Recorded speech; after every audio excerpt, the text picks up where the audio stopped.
The Champions League has never been played outside Europe. But could that change? Well, maybe, and possibly for good reason.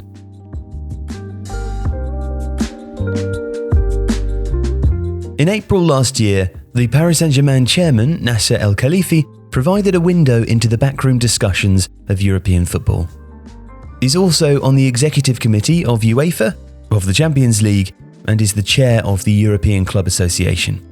He also runs the Qatari broadcaster beIN Sports, and in an interview with The Athletic last spring, El Khelaifi spoke about the need for the Champions League to evolve, and admitted that we are thinking about all kinds of things: new venues, new markets, new formats. In September 2022, The Athletic revealed that El Khelaifi is among several prominent club executives eager to explore taking matches beyond European borders. The argument is simple. European clubs want to drive fresh revenue streams, grow their audiences in major markets in the States, the Middle East and Asia, and there is a view that exposure to meaningful matches would be an effective way of doing that. It is not the only idea that's being discussed, and at this stage, it remains only an idea. But there are caveats. It shouldn't be presumed, for instance, that confederations across the world would gladly open their doors to the Champions League if it were to move outside of Europe. The US, in particular, would have its share of opposition, and some within the sporting world would argue that European soccer may bleed the sporting market dry if capital flows out of the ecosystem in the form of broadcast, sponsorship and ticket revenue. Plenty would counter, however, that this would simply be market economics at work, and the most popular products would continue to thrive. Yet this tension in the modern game isn't going away. Increasingly, the international broadcast market is a key driver of growth and prosperity within European football, and as such, more scrutiny is applied when considering what context of real meaning a supporter outside of Europe should be entitled to experience. Is it really still fair and accurate to say that the Champions League belongs to supporters based in Europe? In September, the ECA released a 39-page report on the future of fandom, and it threw up some intriguing conclusions and data points. Lasse Vulter, the ECA's Director for Commercial and Business Development, wrote, "We found that young people in the US and China, where fandom itself is a younger phenomenon than in Europe, have different motivations and needs compared to those in Europe. These are potentially huge markets, and it will be important to be proactive about what new fans want if clubs are to maximize their opportunities to develop football as a sport for these growing audiences." The report said 48% of Chinese fans asked said the Champions League acted as a catalyst to their fandom, adding, "There are opportunities for European clubs and competitions to build on this interest to increase the availability of European club football to these audiences."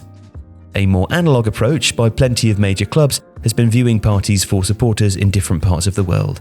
Manchester United, for example, held their event #ILoveUnited in Los Angeles for the first time during the 7-0 defeat by Liverpool earlier in March, with appearances from former United strikers Diego Forlan and Andrew Cole, as well as live music offerings.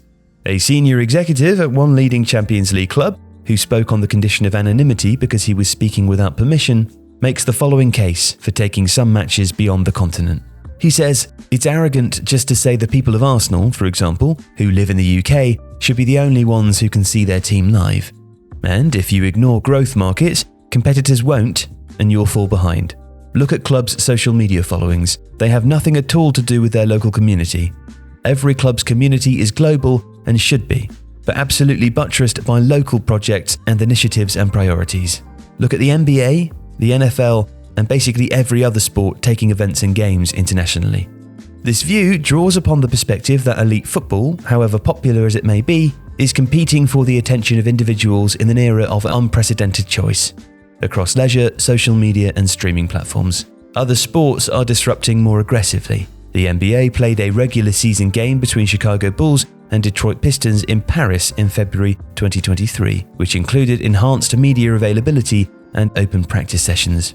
Now, there may be an argument that sports such as basketball and American football have a greater need to grow their brands internationally than the Champions League or the Premier League. There is also less of an away fan culture in US sport. Additionally, Paramount Global, the owner of the CBS network, recently agreed a new 6-year deal worth a total of $1.5 billion to retain the rights to show the Champions League in the US from the 2024-25 season. The international broadcast rights for the Premier League now outsell the domestic rights. Yet clubs across Europe are desperate to find fresh sources of revenue, partially to recover from the impact of COVID-19, but also to keep up with spiralling wages and transfer fees. Italian and Spanish football have both played significant cup competitions in Saudi Arabia, and Spanish La Liga still wishes to host a match in Miami. English football has resisted. Some may consider that to be a reflection of the Premier League's strength, while others may say that they are allowing their rivals to gather greater traction. The Premier League is still scarred, too, by a doomed plan in 2008 to introduce a 39th round of fixtures, which proposed 5 host cities across the world hosting 10 games across a weekend. Yet a huge backlash from media, supporters and stakeholders such as FIFA caused the plan to unravel, and the Premier League has knocked about all kinds of different ideas since. Rest assured, similar ideas will be concocted in the future, most notably for the Champions League, and change may happen quicker than we all expect. If you like this video, please consider subscribing to the channel. The Athletic is home to some of the world's best sports journalists, including journalists dedicated to each Premier League team, so every fan gets the coverage they deserve, not just the big clubs. And you can try it for free now for 30 days. See the link in the description.